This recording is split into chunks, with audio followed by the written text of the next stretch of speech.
Hello guys, welcome to my channel Biology. If you have seen my previous video which was regarding the GATE Excel Life Sciences preparation strategy, then I have discussed about starting a series of previous year questions for various subjects in the Excel Life Sciences GATE exam. So from today onwards, I would be starting a series of previous year questions where I would be discussing several questions from your previous year papers, and from today onwards I would be starting a series for microbiology. So if you are deciding to select the subject microbiology in your GATE Life Sciences, then stick to my channel. Also I would be discussing other subjects also, but first I would be focusing on microbiology. Then I would be starting zoology, botany, biochem and food technology also after finishing this particular microbiology previous year questions. So if you haven't subscribed to my channel yet, then please subscribe to my channel and share my videos with your friends who are preparing for this exam so they can also get some help. So let's start with the first question, which is chloramphenicol and tetracycline are broad spectrum antibiotics which inhibit bacterial growth by targeting. So if you have studied about the antibiotics, then they are being divided into broad spectrum and narrow spectrum antibiotics. So chloramphenicol and tetracycline are basically broad spectrum antibiotics which are inhibiting the bacterial growth by targeting. So the options that we have are cell wall synthesis. They inhibit inhibit bacterial growth by targeting on its cell wall synthesis or protein synthesis or RNA synthesis or DNA synthesis. So basically chloramphenicol and tetracycline are the antibiotics which inhibit the bacterial growth by targeting the protein synthesis of the bacteria. Okay, so they target the protein synthesis, they stop the protein synthesis of a particular bacteria and stop its growth. So that is the mode of action of these antibiotics. Now, which of the following radiation method is used in preserving food from spoilage by microorganism? So this particular question is asking you which is the method by which you can preserve your food from spoilage. Okay, you can stop the growth of microorganisms. So you have radio waves, microwaves, non-ionizing radiations or ionizing radiations. So here the answer is ionizing radiation. So you use the ionizing radiations to stop the growth of microorganisms in your food and help it in preserving that food. So ionizing radiations are basically those radiations which are traveling as particles. Okay, so these radiations are basically traveling as particles or electromagnetic waves, and they are carrying sufficient energy to detach the electrons from the atoms. So what do they do? They just detach the electron from the atoms. Okay, so they are as particles. You can consider them as particles or electromagnetic waves. Electromagnetic waves, EM waves I'm writing. So electromagnetic waves or particles की form में होती हैं ये radiations, or they are having sufficient energy so that they can detach the electron from the atoms. Okay, so they will particularly do that. So which are these radiation which come among these? So there are the alpha, beta, gamma and the X rays. So these are the rays that come under the ionizing radiations. Now let's move on to the next question. Which part of the lipopolysaccharides has toxic properties that make some bacterial infection a potentially serious medical problem? So this is particularly asking you which portion of the lipopolysaccharide is having toxic properties. Okay, because of which if there is some bacterial infection, so the lipopolysaccharide that is being secreted by the bacteria, it makes the infection a very serious medical problem. So the options are polysaccharide side chains, lipid A portion, repeat carbohydrate units, core region of polysaccharides. So the answer over here is lipid A portion. So the lipid A portion is that portion of the lipopolysaccharide which is having toxic properties. Okay, so these toxic properties are in the lipid A portion, and this is responsible for making the infection a potentially serious medical problem. Okay. Microbes make up about how much Earth's living material by weight? So you must know, you are studying microbiology, you must know how much living weight of our earth is being made up by the microbes or the microorganisms. So we have the option 1/4, 2/3, 3/4 or 4/5. So you would be surprised to know that microorganisms make up about 2/3 of our earth's living material by weight. So the option B is the correct answer. The highly contagious viral disease measles is caused by a double-stranded DNA virus, single-stranded DNA virus, single-stranded RNA virus or double-stranded RNA virus. So highly contagious viral disease measles is caused by a single-stranded RNA virus, which is often known as, you must have studied about measles. So measles is being caused by a virus and its name is you can say rubeola. Okay, and it belongs to paramyxovirus family. Okay, so I'm not writing it over here. So it belongs to the paramyxovirus family, and you can also one more virus is being named along with the measles virus, which is morbillivirus. Okay, so if you have if you come across a questions which have rubeola or morbillivirus, or I am also writing paramyxovirus family. Okay, so these all viruses are associated with the measles.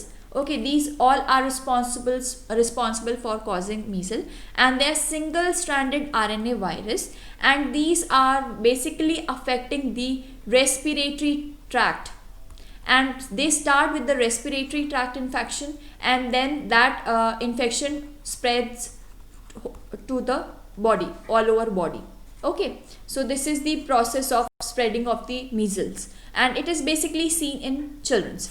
Okay, so this is all about measles that we have discussed. What causes it, virus, which virus, what is its name, what is its family, and what kind of infection does it cause.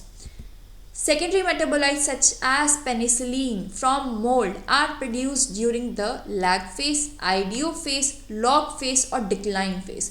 So secondary metabolites are basically those substances which are produced after the growth phase has been finished of a microorganism. So these secondary metabolites are substances which are not required for growth or and maintenance of the microorganism.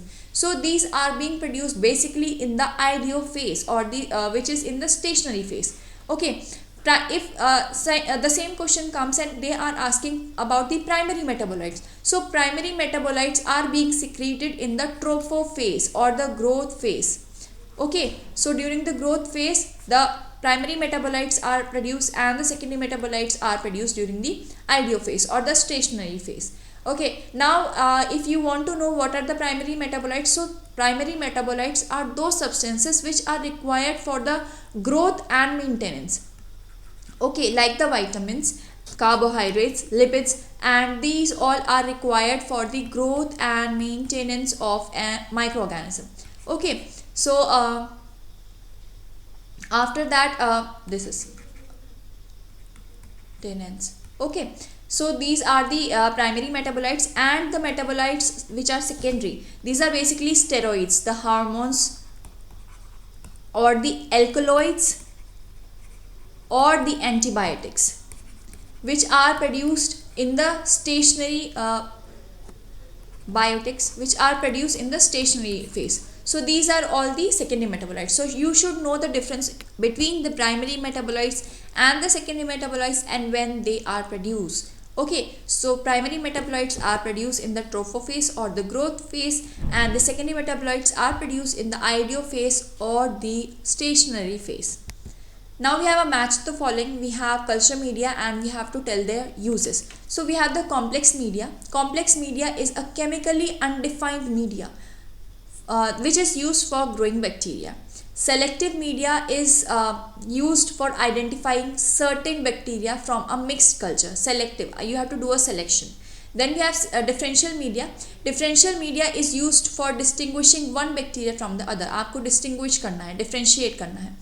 Then comes the enriched media. So it is used for cultivating fastidious bacteria. So you have to grow a certain bacteria, then you will provide enrichment media to it for its fastidious growth. So the option B is the correct option over here.